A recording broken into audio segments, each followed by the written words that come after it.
শুধু দর্শক বন্ধু, আপনারা দেখছেন একে নিউজ বাংলা। আর এই মুহূর্তে উপস্থিত রয়েছে ঘটপুকুর ইন্ডিয়ান সেকুলার ফ্রন্ট নির্বাচনী কার্যালয়। আর কয়েক ঘন্টার মধ্যে ভোট গণনার কাজ শুরু হবে। আর তার শেষ প্রস্তুতি হচ্ছেন নওশাদ সিদ্দিকী, আরাবুল ইসলাম, তুষার ঘোষ সহ বেশ কয়েকজন। তারা এই শেষ প্রস্তুতিতে উপস্থিত রয়েছেন।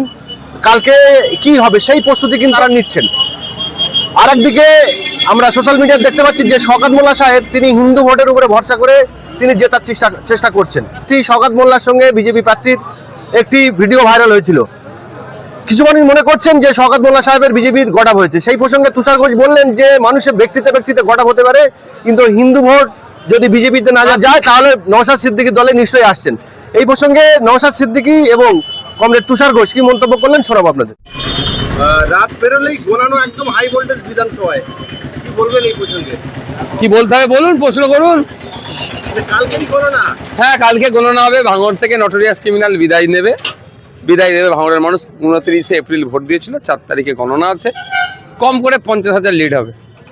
একটা সোশ্যাল মিডিয়ায় তৃণমূল কংগ্রেসের পক্ষ থেকে একটা হিসাব নিকাশ করে ছাড়া হচ্ছে, কোনো জায়গায় 5,000, কোনো জায়গায় 20,000 ভোটে নাকি খামচিহ্নতা ভাঙড়ের মানুষকে হারাবার কথা বলছে। অ্যাকচুয়ালি এটা শেয়ার করে তাদের দলের নেতাকর্মীদের মনে একটু মনোবল ধরানোর চেষ্টা করছে। কারণ এখান থেকে মানুষজন যেতে চাইছে না তৃণমূলের হয়ে, আপনার কি বলে এজেন্টের জন্য। আমরা এটাও তো দেখছি যে সোশ্যাল মিডিয়া যে আপনার হয়েও এজেন্ট যেতে যাচ্ছে না, দেখতে পাচ্ছেন না? ঝগড়া করছে। বলছে আমাকে নিয়ে যেতে হবে, ও বলছে আমাকে নিয়ে যেতে হবে। ঝগড়া করছে, কাকে ছাড়বো কাকে বাদ। জান তো মহিলা ব্রিগেড এখনো আসেনি। আমি সন্ধ্যাবেলা থাকবে, এসে কি করে এখন মহিলারা কে জানে। এই যে আপনার যে আত্মবিশ্বাস, আপনি 2021 সালে জিতেছেন, তারপরে যে কটা নির্বাচন হয়েছে ভাঙড়ে, পঞ্চায়েত, লোকসভায় বেরো 40,000 ভোটে তৃণমূল কংগ্রেস জিতছে ভাঙড় থেকে। আর পঞ্চায়েতে তো অধিকাংশ 50 সমিতি তারা দখল করে। এই যেখানে দাঁড়িয়েছে 1 নম্বর ব্লক ভোট করতে দিয়েছে, কন্টেস্ট করতে দিয়েছে। 2 নম্বর ব্লকে 88 জনের মামলা এখনো চলছে। যদি মামলাতে আমার হাতে ক্ষমতা নেই মামলা চালাবার, মানে আমি উকিল দিতে পারি, জজ তো আমি না যে স্পিড আপ করার জন্য। কি হয়েছিল, মানে জিততে পারতো, সব তো আমরা পেতাম। মানে গণতন্ত্রকে হরণ করে তারা জিতেছে। তা এই নির্বাচনে মানুষ বিগত 2টো নির্বাচনের ভোট দিতে পারেনি, তার জবাব একসাথে ইভিএম মেশিনে দিয়েছে। এই বিগত নির্বাচনগুলো দেখেছি পশ্চিমবঙ্গে রক্তক্ষয়ী মানে নির্বাচন হয়েছে, সেই জায়গায় এইবারে রক্তহীন নির্বাচন। ভালো, পজিটিভ দিক তো এই ধরনের হওয়া দরকার। গণতন্ত্রের উৎসবটা এইভাবে উদযাপন করা দরকার। এদিন দেখলাম যে ইভিএম পাহারা নিয়ে নেতাজি অনুশীলনী কেন্দ্রে তৃণমূল বিজেপির মধ্যে ধুমধুমার কাণ্ড। ক্ষুদিরাম অনুশীলন কেন্দ্র নেতাজি ইন্ডোর স্টেডিয়ামের পাশেই আছে, এটা সেখানে হচ্ছে। তখন ব্যাপারটা হচ্ছে কি হচ্ছে না হচ্ছে বোঝা মুশকিল। কি করবে, ইভিএম চেঞ্জ হয়ে যেতে পারে, হতে পারে। সেই জন্য তো আমরাও পাহারা দিচ্ছি, আমরাও তো থাকছি। আমাদের ভাঙড়ের নেতৃত্ব, আমি এই একটু আগেই আসলাম যে যাতে কোনো রকমভাবে 2 নম্বরই না করতে পারে, চুরি না করতে পারে। খেতে ভাঙড়ের মানুষরা ফলিয়ে দিয়েছে, খামারে রক্ষা করার দায়িত্ব আমরা কাঁধে তুলে নিয়েছি। রাজ্য সরকারের অফিসারদের নেওয়া হয়নি গণনা কেন্দ্রে, এলাও নেই বলে রাজ্য সরকার হাইকোর্ট সুপ্রিম কোর্ট করলেন। কেন এরকম কেন করছেন?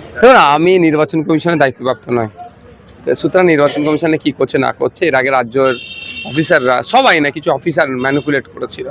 কেন্দ্রের অফিসাররা যে করবে না এটা আমি জোর গলায় বলতে পারবো না। তো সুতরাং এক্ষেত্রে এই কথা ভেবে হচ্ছে, কারণ গত নির্বাচন আমরা দেখেছি তো ব্যাপক ম্যানিপুলেট হয়েছিল, ফেক অফিসার ঢুকে গিয়েছিল। রক্তপাতের নির্বাচন হয়ে গেল, এই জায়গায় শাসক দলের বেশ কিছু নেতা মন্ত্রীদের পেট ব্যথা শুরু হবে তো স্বাভাবিকভাবে।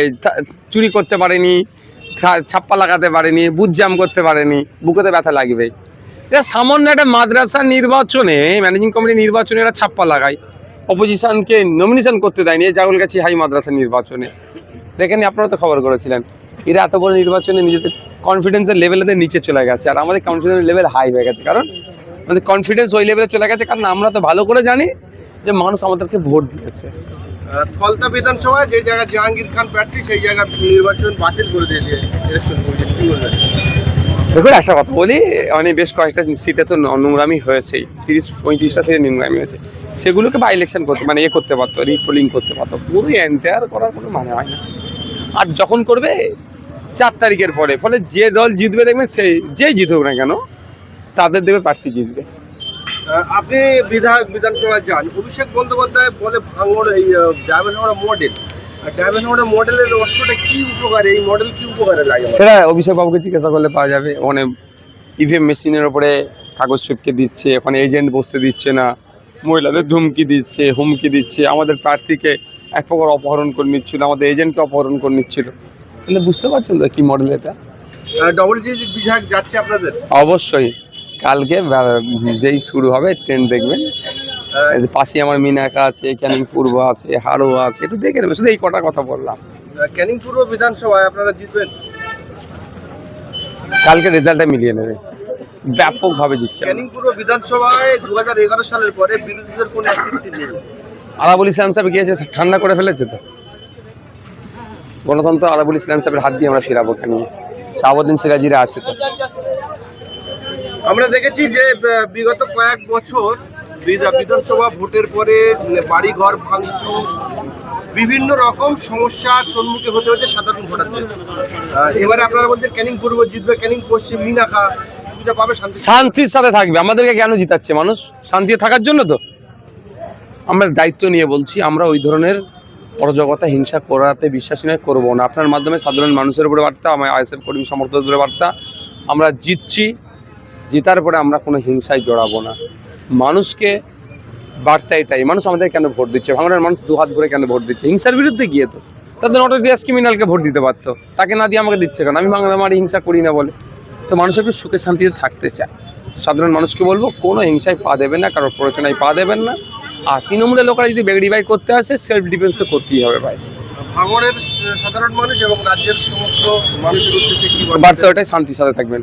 কে হারছে কে জিতছে বড় কথা নয়, আপনারা হিংসায় জড়াবেন না। যিনি বিজেপি প্রার্থী হয়েছিলেন তার সঙ্গে শওকত মোল্লার সাক্ষাৎকার সোশ্যাল মিডিয়া ভাইরাল হয়েছে এবং বেশ কিছু মানুষ বলছেন যে বিজেপির সঙ্গে তিনি গট আপ করেছেন। কিন্তু বিজেপির সাথে গট আপ করে সাধারণ হিন্দু ভোট কাদের দিকে যাবে? ব্যক্তিতে ব্যক্তিতে গট আপ হলে জনগণ তো সবাই গট আপ হবে না, ব্যক্তি ব্যক্তি গট আপ হতে পারে।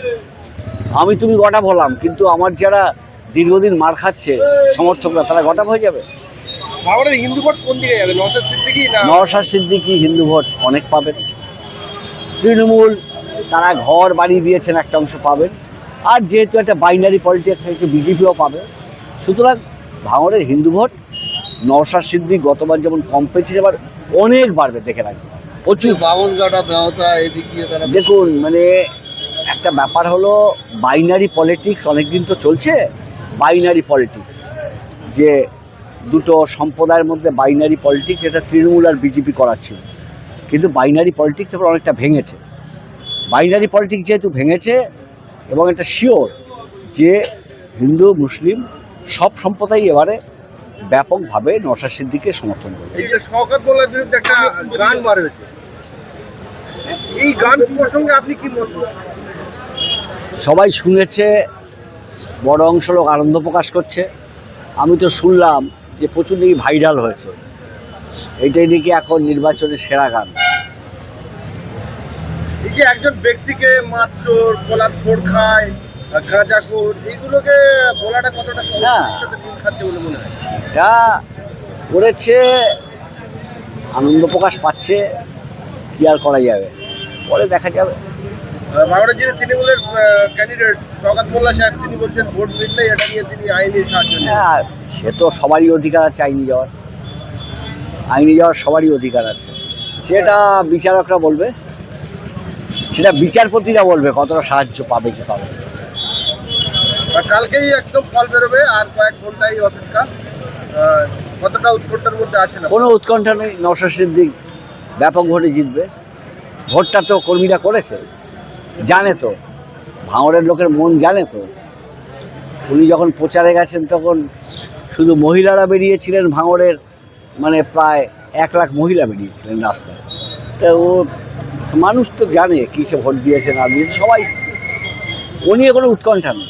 এবারে বামপন্থী এবং আইএসএফের ফল অত্যন্ত ভালো হবে এবং তারা নির্ণায়ক শক্তি হবে। বামফ্রন্ট এবং আইএসএফের জোটে কজন বিধায়ক বিধানসভায় যাবে বলে আশা করছেন আপনি?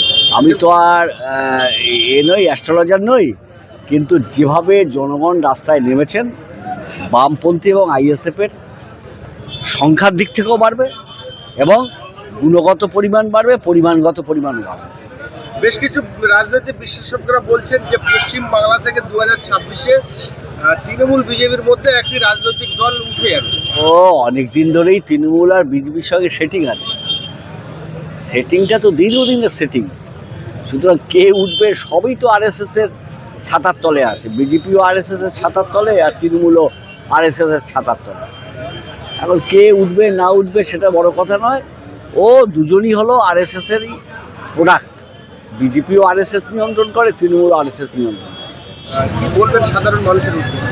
ভাঙড়ে নওশাদ সিদ্দিকী তিনি বলেছেন, আমরাও বলেছি যে আমরা চাই ভাঙড় চোরমুক্ত হোক, ভাঙড়ে উন্নয়ন হোক, ভাঙড়ে অশান্তি যাতে না হয় এবং ভাঙড়ে যাতে সম্প্রীতি অটুট থাকে, সেইটি আমরা চাইব। এবং মানুষ যাতে গণতন্ত্র ফিরে পায় তার জন্য আমরা আবেদন করব। ভাঙড় বিধানসভায় 21 সালে যে 26,000 ভোটের লিড দিয়েছে সেটা কি বাড়াতে পারে? অনেকবার, আমি সংখ্যা বলছি না, কিন্তু আমার রাজনৈতিক জীবনে আমি বুঝেছি, অনেকদিন তো রাজনীতি করছি, 50 বছর, প্রচুর ভোটে লিড করবে। আগামীকাল গণনা কেন্দ্রে যাবেন? হ্যাঁ, গণনা কেন্দ্রে যাবো তো। গতবারের মতো। গণনা কেন্দ্রে আমি যাই, বয়স হয়ে যাচ্ছে, এবার শেষ যাই আর কি হবে। এই কি শেষবারে যাবেন? আর শেষবার যাই, আমাদের সব ছেলে ছোকরারা ভাঙড় উদ্ধার করছে, ছেলে ছোকরাদের পাশে থাকতে হবে।